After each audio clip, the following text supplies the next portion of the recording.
Friends, so this video is about Ielts reading, and in this video we are going to see the question of headings in which we have to heading the paragraphs that they have given.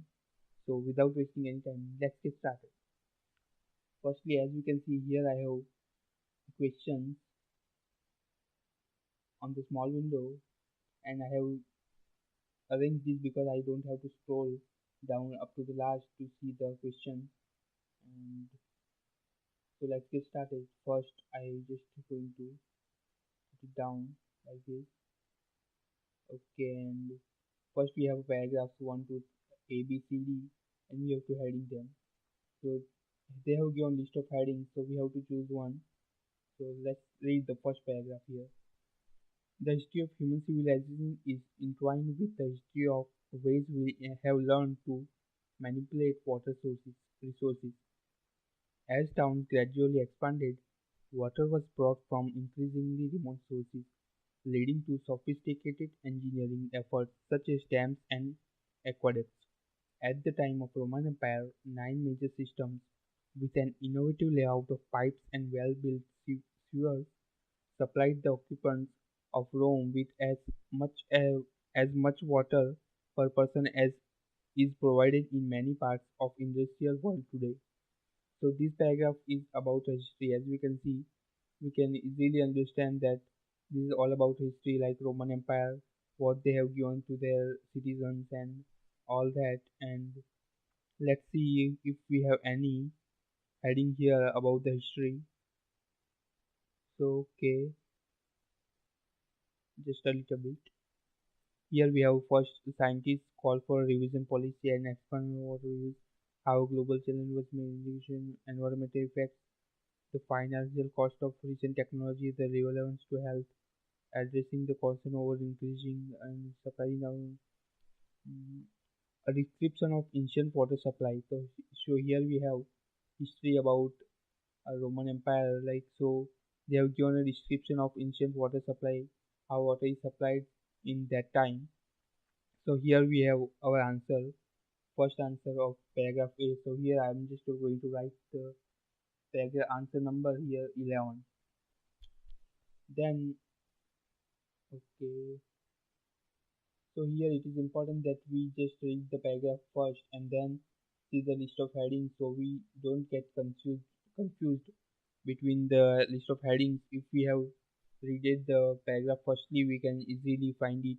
Like after reading the whole paragraph, I just have to see the head list of headings and it give me a easy idea of what the answer is. So let's see the paragraph 2, paragraph B here. They have given the example answer, but we are not going to see the answer. Let's see the paragraph first and then we are going to see the answer. During the Industrial Revolution and population explosion of 19th and 20th century, the demand for water rose dramatically. Unprecedented construction of tens of thousands of monumental engineering projects designed to control floods, protect water supplies, and provide water for irrigation and hydropower brought great benefits to hundreds of millions of people. Food production has kept pace with soaring population mainly because of expansion of artificial irrigation systems that make possible the growth of 40% of world's food. Nearly one-fifth of all electricity generated worldwide is produced by turbines spun by the power of falling water. So here they have given the what thing has changed in with time, like uh, demand is increased with that, how these challenges are made, like how food is produced, its effect on food production, how much its growth, and what we have advantages of these. So let's see. Okay, so first is not it. uh, how a global challenge was made. Here it is related to this, but then also we are going to see the other options, or so we can be confident about that. Irrigation to volume, environmental effects, recent technology. No, there is no anything about cost over increasing population. So here they have given the thing about population, but addressing concern over increasing population.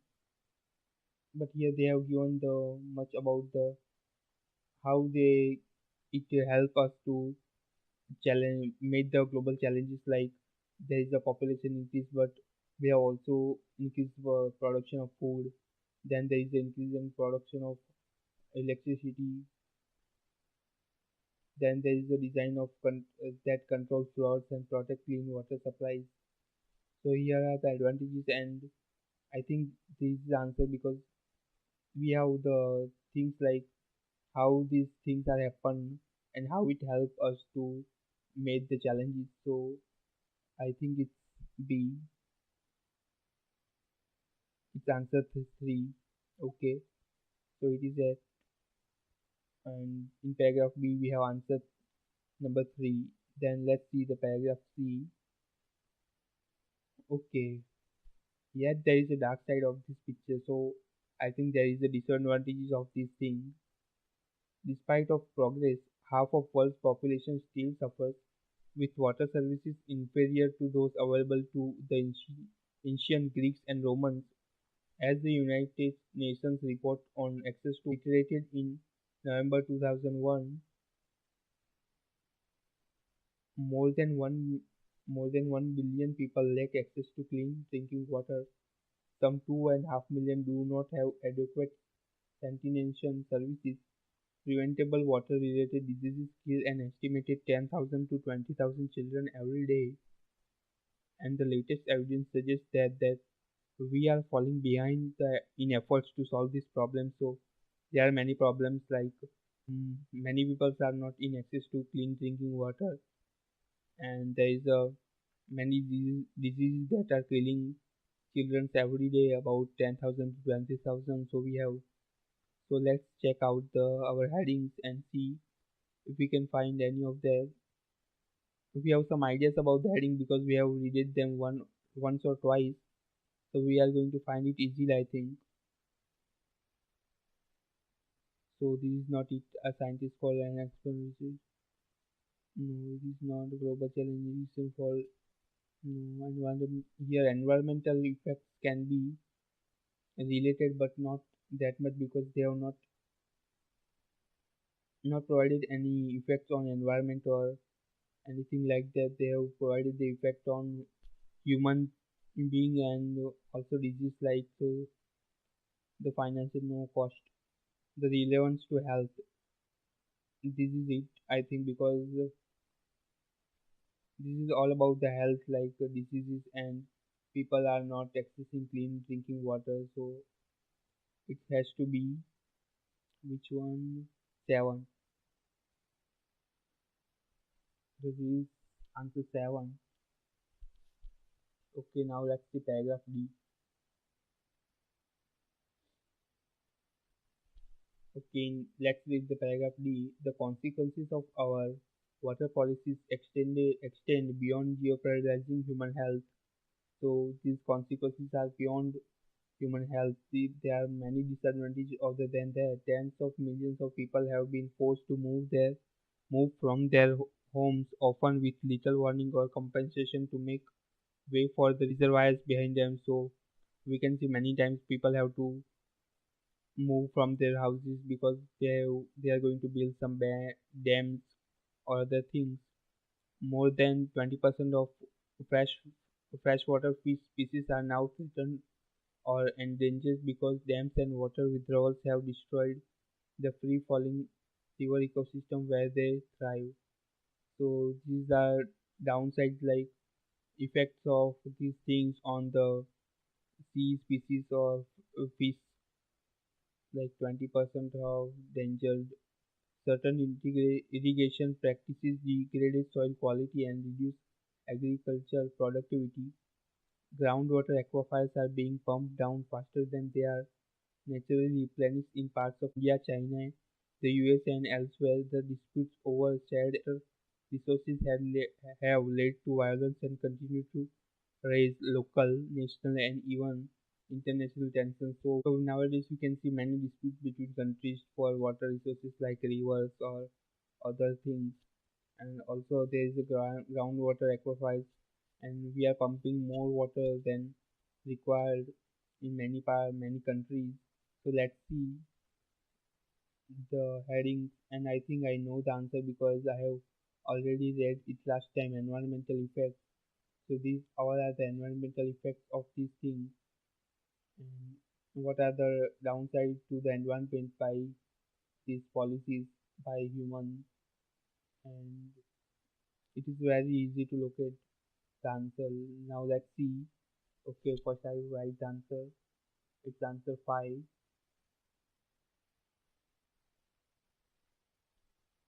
Okay, now we are going to see paragraph E.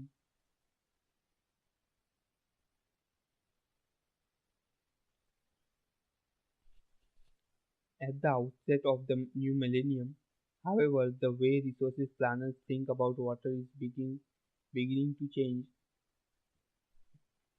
The focus is slowly shifting back to provision of basic human needs and environmental needs as top priority, ensuring some for all instead of more for some.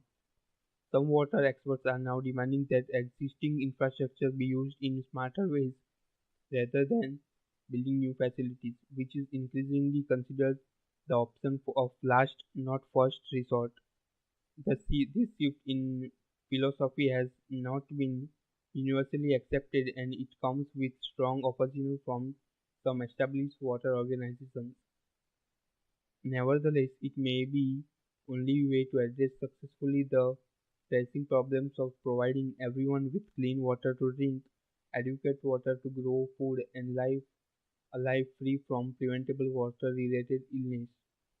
So these are the everything like there is a change in priority, some for all instead of more for some. So provide some for everyone instead of providing more to some people. And some water experts are demanding that there is a to change the facilities that are working now, and this is a there is a opposition to that thing also. So let's see if there is anything related to this. So let's read the heading. So scientists call for a revision policy. So scientists are saying that to change the things and infrastructure for new facilities about that. So we can note this answer. Then also we have to read other things because there is a thing about opposition and other things. So if there is any point about that, an explanation, no, it is done, no disuse. There is nothing like disuse, I think, in this paragraph.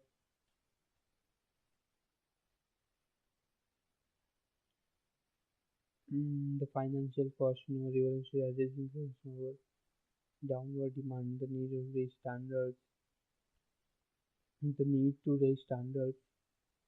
This can be related, but we have to see the paragraph carefully again. Let's see quickly.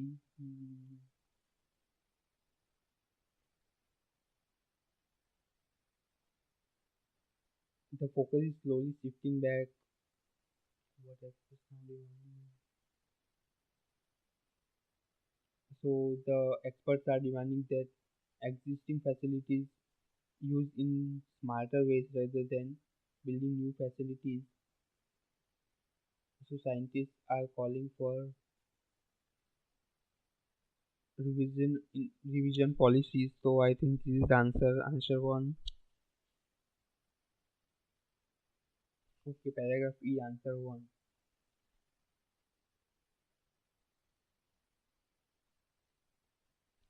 Okay, let's read the paragraph F. Fortunately and unexpectedly, the demand for water is not rising as rapidly as some predicted. As a result, the pressure to build new water infrastructures has diminished over the past 2 decades. Although population, industrial output, and economic productivity have continued to soar in developed nations, the rate at which people withdraw water from aquifers, rivers, and lakes has slowed, and in few parts of the world, demand has actually fallen. So there is a decreasing demand of water to decade. So it is unexpected change. So let's see if there is mm, there is a reduce in water use, but they have not explained why. So this is not the answer. Answer two is not how global challenge, no, financial cost, no. Okay, this is it. A surprising downward trend in demand of water. So this is unexpected thing, and there is a downward trend in demand of water. So this is answer. Okay, which is it? Nine.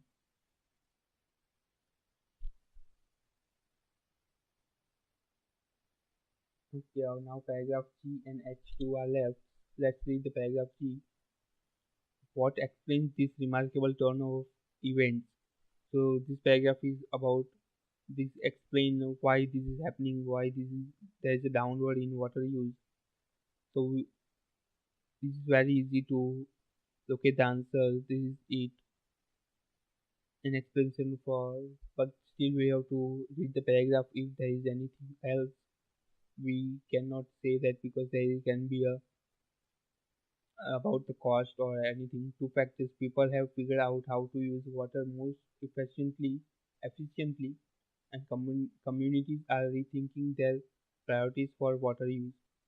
Throughout the first three quarters of 20th century, the quality of fresh water consumed as person doubled on average. In USA, water withdrawals increased and tenfold while the population quadrupled.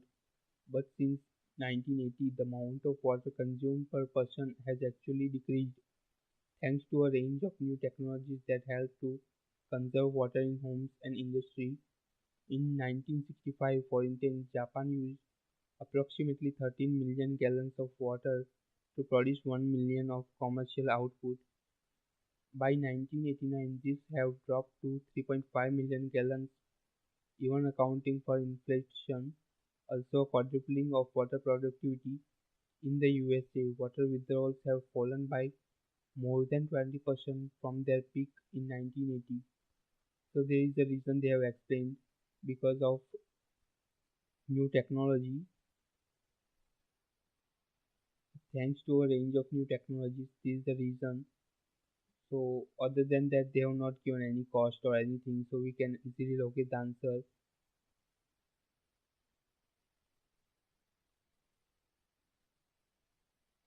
Okay, an explanation for reduced water use. It's second.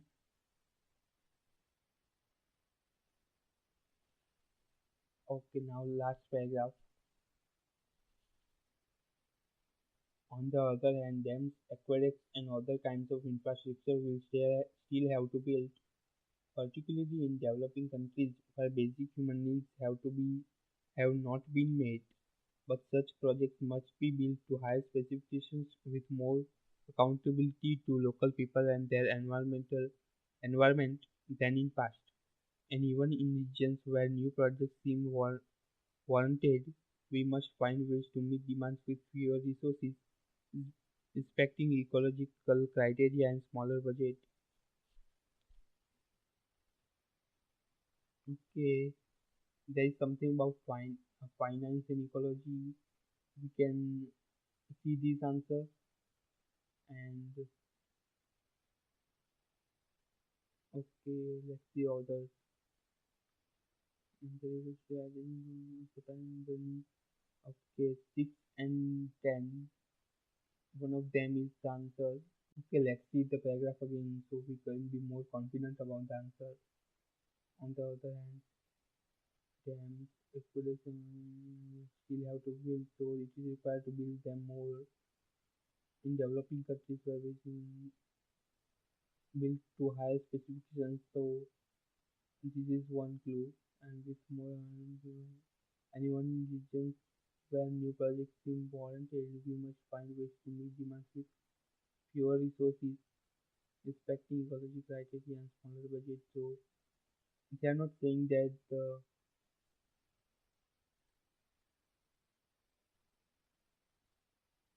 financial recent technology, so they are not saying there is any. uh, higher cost at new technology or a lower cost at new technology, but they are only saying that it is required to raise the standard so we can meet the demand with lower resources. So answer 10 is the answer heading for paragraph H.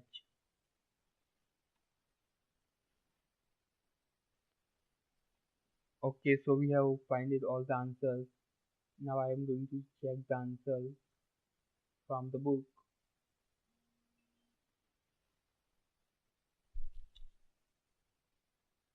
Okay, I have checked the answers and our answers are correct. So if you like this video, please thumbs up and subscribe to our channel to see more videos.